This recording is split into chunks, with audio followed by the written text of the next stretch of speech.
వారు ఉన్నప్పటికీ కూడా మరి మంచి చెడు అయినా కలిగి ఉన్నాడా, వాళ్ళ ఇంట్లో ఒక రోజు కారం రొట్టెతో తింటున్నాడా, పప్పనంతో తింటున్నాడు కాదు.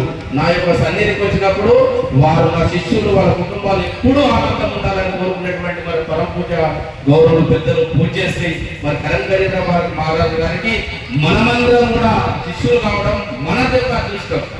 మహారాజు గారి కాదు, మరి చాలా మంది మహారాజు ఉన్నప్పుడు కూడా అందరికీ ఒక ప్రేమతో చూసే మహారాజు కూడా మన అదృష్టం.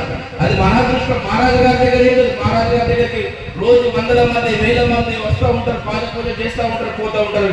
కానీ అందరినీ అనే ఆలోచన లేకుండా వీరి కుటుంబము వీరు మంచిగా బాగుపడాలని కోరుకునే పరమ పూజ గురువారు మన కరంగరీర మహారాజు గారు.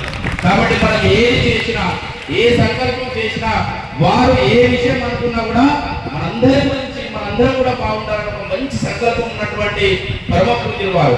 వారు మనకు గురువు గారే కాదు, మన జీవితాల్లో వెలుగులు నింపి మన కుటుంబాల్లో వెలుగు నుంచి నారాయణఖేడ్ ప్రాంతంలో ఒక ఆధ్యాత్మిక చేస్తున్నటువంటి సాక్షాత్ పాండురంగ అంటే కూడా తక్కువేం లేదనేది తీసుకున్నాం.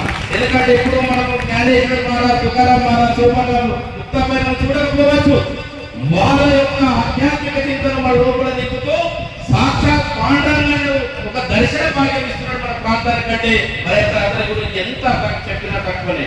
ఎందుకంటే మేము రోడ్డు మీద రాజకీయ ప్రసంగంలో ఉన్నప్పటికీ కూడా, మేము ఒక 20 సంవత్సరాల నుంచి వారి యొక్క సన్నిహితం ఉన్నప్పటికీ కూడా, నేను గత 5-6 సంవత్సరాల నుంచి ఆయన దగ్గర గురుకులం తీసుకున్నాం. అంటే అంతకుముందు మాకు ఉన్నటువంటి జీవితాలు, మాకు ఉన్నటువంటి ఆలోచన విధానాలు, అతను పాలచంద లేనటువంటి ఆలోచన విధానాలు మాకెప్పుడు కూడా మీరు నమ్ముతారో లేదు, రాజకీయాన్ని కుటుంబం నడిచి గురువారి చెంత ఉంటే మాకు మనశ్శాంతి అంతగా దొరుకుతున్నది మాత్రం నేను సాక్షాత్గా నేను చెప్తున్నాను. ఎందుకంటే గురువారు కనబడగానే, గురువారి కార్యక్రమాలు చేసినా కానీ ఎవరైనా వెళ్తూ ఉంటే అక్కడ మేము పోకపోతే ఆఫ్సైడ్ గా ఉంటే వాళ్ళు మాకు ఎక్కడో బాధ అనిపిస్తుంది. ఎందుకంటే ఇప్పుడు కూడా ఎవరు ఏ రోడ్డు మీద కలిసినా కూడా గుర్తుపట్టకుండా బాగున్నారా బిడ్డ అని మాట్లాడే ఒక గురువు గారు ఉన్నారు. ఆలన పాలన మంచి చెడు ఏ అర్ధరాజ్యమైనా ఎప్పుడు పోయినా కూడా మన దర్శనానికి పోతే కూడా ఎందుకు వచ్చింది అన్నారు. కొంతమంది మహారాజులకు కానీ కొంతమంది పిఠాలకు కానీ సమయం ఉంటుంది. ఈ సమయం నుంచే ఈ సమయం కానీ మన గురువు గారికి రాదు.